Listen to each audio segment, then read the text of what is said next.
தேவனுடைய நாமம் மகிமைப்படுவதாக. இன்றைய நாளிலே ஆவியானவர் நமக்கு என்ன செய்கிறார் என்று நாம் பார்க்கும்போது 2 கொரிந்தியர் 3வது அதிகாரத்திலே 17வது வசனம், கர்த்தரே ஆவியானவர், கர்த்தருடைய ஆவி எங்கேயோ அங்கே விடுதலையும் உண்டு. இன்றைய நாளில் ஆவியானவர் விடுதலை தருகிறவராய் நமக்குள்ளே செயல்படுகிறார். இந்த வசனத்திலே வாசிக்கும் போது கர்த்தரே ஆவியானவர், கர்த்தருடைய ஆவி எங்கேயோ அங்கே விடுதலை உண்டு. அப்படி என்றால் அவர் ஆவியானவராய் இருக்கிறார். ஆனால் அந்த ஆவி எங்கே இருக்கிறதோ அவர்களுக்கு அந்த இடத்திலே தான் விடுதலை கிடைக்கிறது.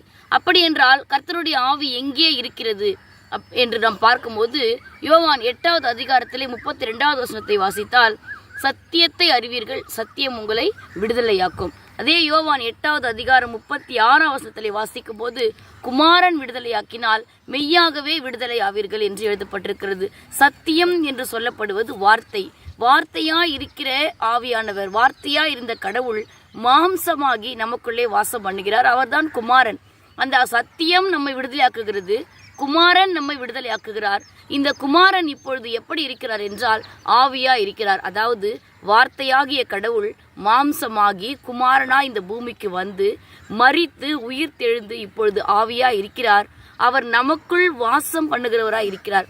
அந்த ஆவியானவர் நமக்குள் இருக்கும் பொழுது பிதா, குமாரன், பரிசுத்த ஆவியா இருக்கிற 3இல் ஒன்றாகிய திரியேக தேவன் நமக்கு விடுதலை கொடுக்கிற ஆவியானவராய் இருக்கிறார். அப்படிப்பட்டவர் நமக்குள் வாசம் பண்ணும்படி அந்த ஆவி எங்கேயோ அங்கே விடுதலை உண்டு.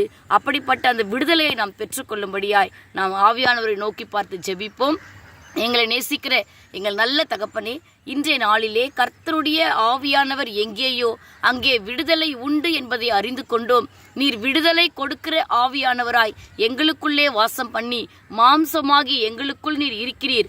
ஆவியா எங்களோடு இருக்கிறீர், வார்த்தையா எங்களோடு இருக்கிறீர் என்பதை நாங்கள் உணர்ந்து கொண்டு முழுமையான விடுதலையை பெற்றுக்கொண்டவர்களாய் நாங்கள் வாழ இன்றைக்கு ஆவியானவர் தாமே எங்களுக்கு விடுதலையை கொடுத்து நடத்த வேண்டுமாய் இயேசுவின் மூலமாய் ஜெபிக்கிறோம் நல்ல பிதாவே. ஆமீன். கர்த்தர் தாமே உங்களை ஆசீர்வதிப்பாராக. ஆமீன்.